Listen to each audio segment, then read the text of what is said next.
أعوذ بالله من الشيطان الرجيم.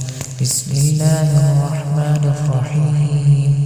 ولقد أرسلنا موسى بآياتنا وسلطان مبين إلى فرعون وملئه فاتبعوا أمر فرعون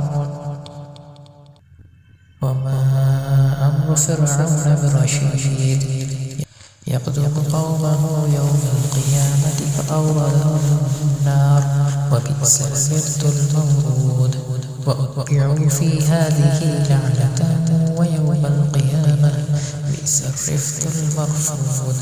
ذلك من أنباء القرى نقصه عليك منها قائم وحصيد. وما ظلمناهم ولكن ظلموا أنفسهم فما أغنت عنهم آلهتهم التي يدعون من دون الله من شيء لما جاء أمر ربك وما زادوهم غير تتبيب. وكذلك أخذ ربك إذا أخذ القرى وهي ظالمة إن أخذه أليم شديد. إن في ذلك لآية لمن خاف عذاب الآخرة. ذلك يوم مجموع له الناس وذلك يوم مشهود وما نؤخره إلا لأجل معدود. يوم يأتي لا تكلم نفس إلا بإذنه فمنهم شقي وسعيد.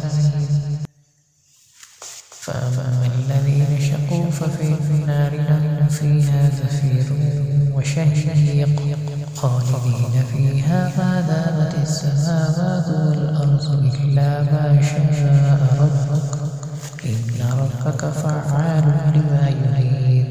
وأما الذين سعدوا في الجنة خالدين فيها ما دامت السماوات والأرض إلا ما شاء ربك عطاء غير مجذوذ. فلا تك في مرية مما يعمل هؤلاء ما يعملون إلا كما يعمل آباؤهم من قبل وإنا لنوفوهم نصيبهم غير منقوص.